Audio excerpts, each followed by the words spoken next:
Tonight, we are stepping into a decade of neon, hairspray, and quiet cruelty.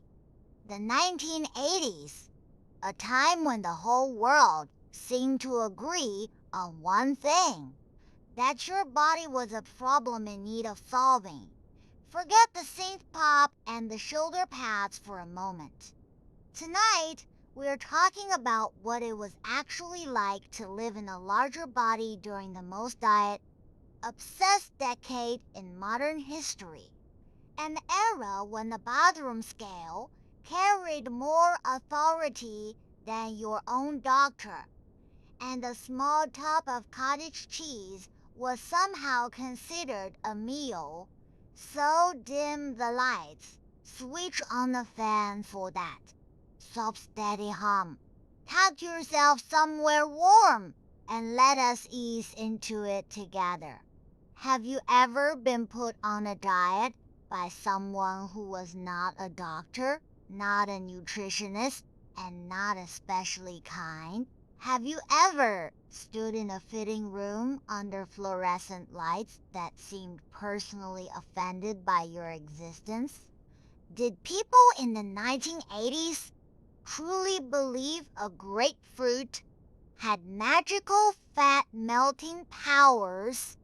Could you survive an entire decade in which the television, the magazine rack, and your own aunt all had strong opinions about your thighs?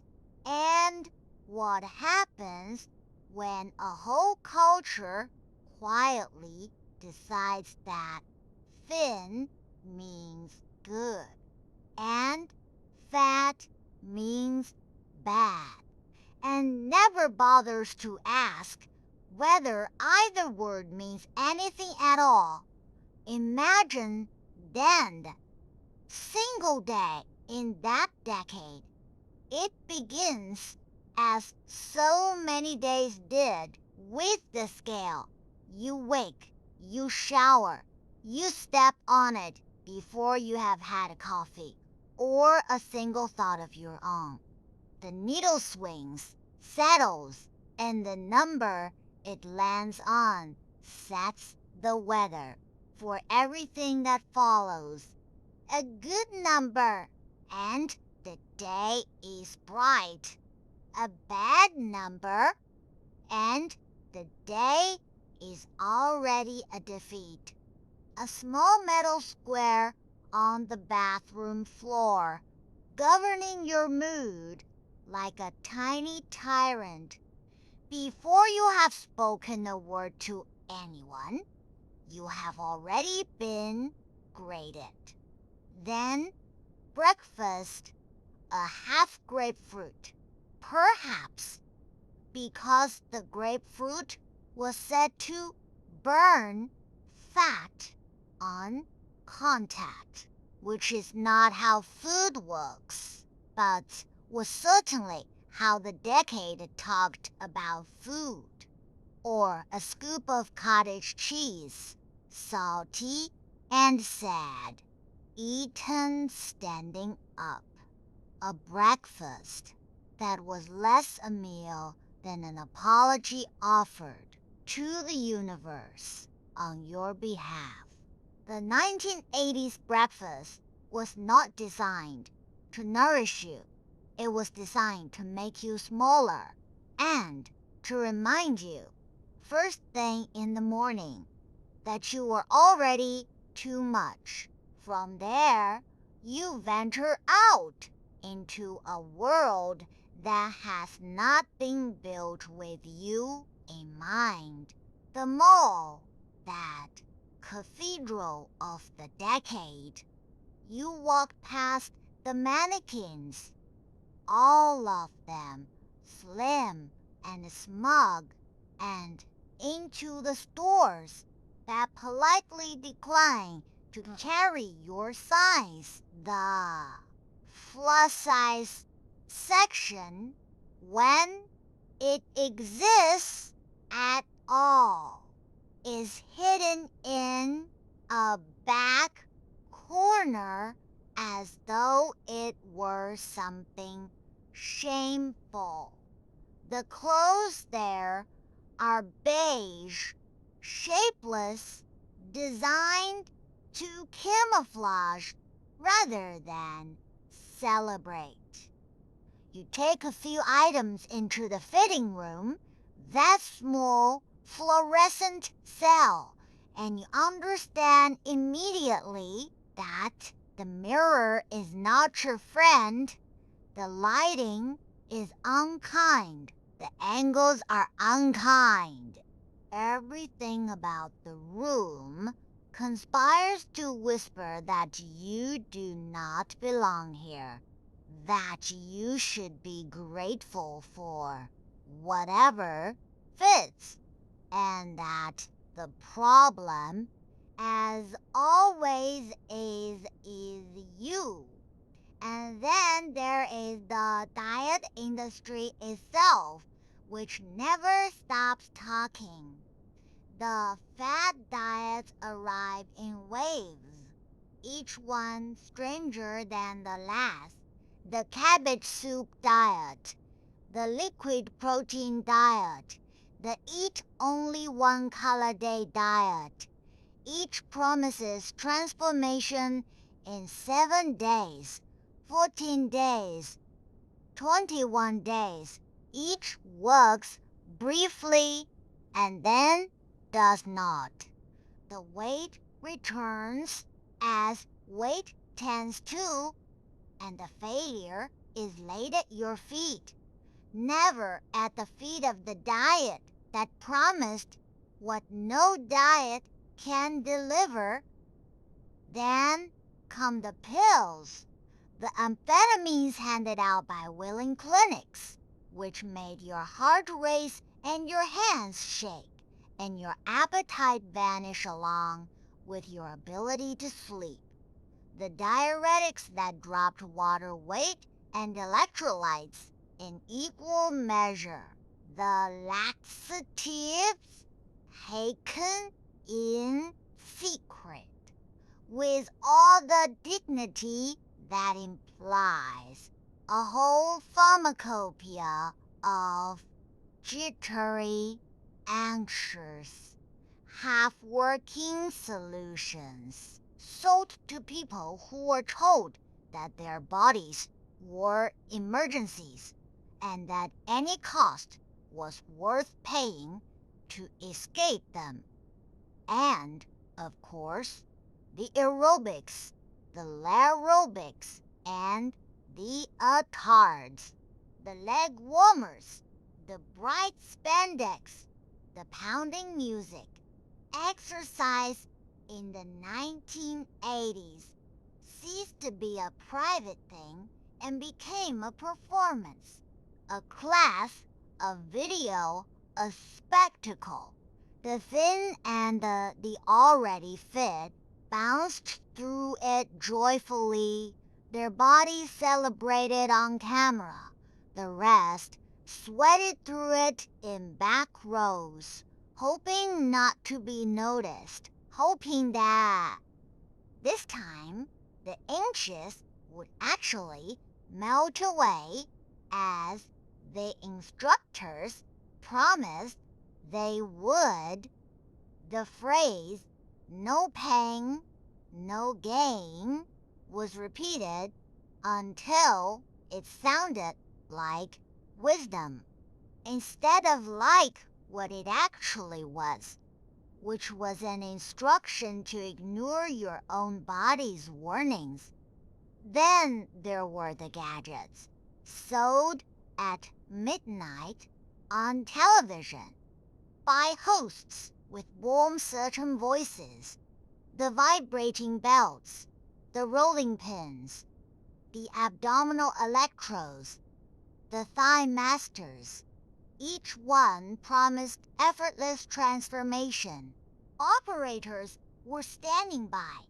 There was a special offer if you called in the next 10 minutes, and somehow, without quite deciding to, you found the phone in your hand. The gadget arrived weeks later in a box larger than expected. You assembled it on the living room floor. You used it once with great enthusiasm. You used it a second time with noticeably less. And then it began its true and lasting career as a place to hang laundry, a monument to midnight hope, gathering dust and damp socks in roughly equal measure.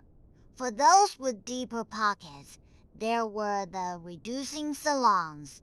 Professionals in matching uniforms would wrap your body tightly in bandages soaked in mysterious solutions, promising to melt inches away like magic, or zip you into a sauna suit, a personal plastic greenhouse, and let you sweat until you would lost several pounds of water that would return the instant you drank anything. The measuring tape lied. The scale was manipulated. The creams did nothing. And yet, you left feeling, for an hour or two, that something real had happened. By evening, the water had returned, and so had the number, and you were left exactly where you started, only lighter in the wallet.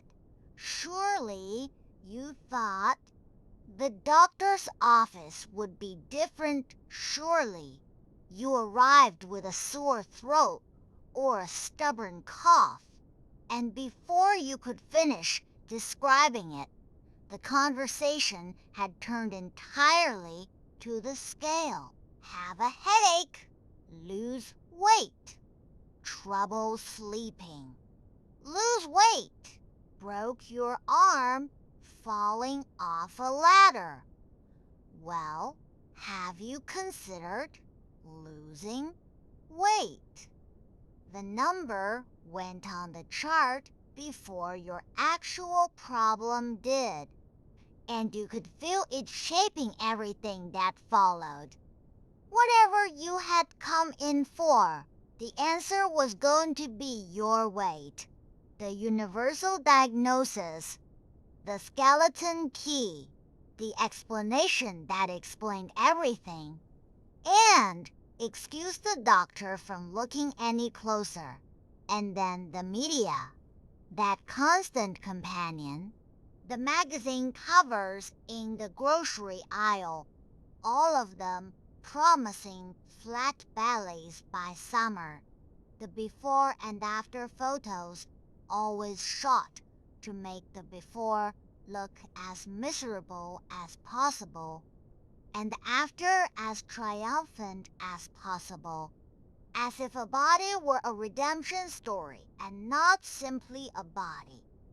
The talk shows that wheeled out guests to be weighed on television, that brought out the so-called wagon of fat to demonstrate in graphic detail what 5 pounds of fat looked like, as if shame were a public service. The sitcom punchlines, in which the fat character was the joke, and the joke was always the same joke, told over and over until it stopped being funny and became simply the air everyone breathed. You carried this through the workplace, where promotions went to the slim and the camera ready, through romance, where the personal ads were brutally specific about who was welcome through the holidays, where every plate was a referendum and every family gathering included at least one relative who felt entitled to comment on your body in front of everyone, through the schoolyard, where the rope you could not climb became a public humiliation, and the camp where the weigh-in was a group event, and the swim season that loomed all year like a verdict. And then, at last, you lie down somewhere in the dark. You might allow yourself the radical thought that perhaps none of it was ever really about you. What a day it has been. A scale that graded you before coffee. A breakfast that apologized on your behalf. A gauntlet of diets and pills and gadgets and salons and sighing doctors. A church basement, weigh-in and a studio audience and a wagon of fat and a beach body headline. You carried all day a weight no scale could read, and now, finally, the day is done. You can lie down and stop performing and just be, and in the quiet, the radical thought arrives, the one the decade spent all its energy preventing. Maybe the problem was never you. Maybe it was never your body at all. Maybe the whole towering apparatus, the scales and the racks and the wagons of fat and the beach body headlines. Maybe all of it was a story someone decided to tell and to sell. An entire economy built on convincing millions of perfectly good people to dislike themselves just enough to keep spending. Maybe you were never broken. Maybe you were just standing inside a hall of mirrors that someone had carefully arranged to distort, and the distortion was the point. And the distortion was never the truth about you. Here's what time does to all of it. The neon fades, the leg warmers go in a box in the attic. The fad diets become punchlines. The gadgets become punchlines. The gadgets become trivia. The wagon of fat becomes a strange artifact of a strange decade, remembered mostly for how misguided it all was. The impossible standard that loomed over everything turns out to have been a passing fashion, no more permanent or true than the shoulder pads, the whole edifice that felt so total, so inescapable, so authoritative, reveals itself in the end to have been exactly what it always was, a product, a trend, a thing. People made up and sold, destined to pass, like all trends pass. But the people remain, the people who lived through it, who faced down the culture rooting against them, and got up each morning and endured, and kept their humor, and found their joy anyway. They are the part of the story that actually mattered. They deserved better than the decade gave them. They deserved gentleness instead of judgment, welcome instead of exclusion, the simple recognition that a body is not a moral test and a person is not a number on a scale. And if no one offered them that gentleness, then in all the neon noise, perhaps it can be offered now, quietly in the dark at the end of a long day. So set the weight down, the real one and the invisible one. Both. You carried it long enough, and you were stronger for the carrying than anyone ever told you. Rest now.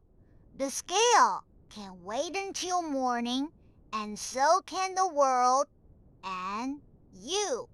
exactly as you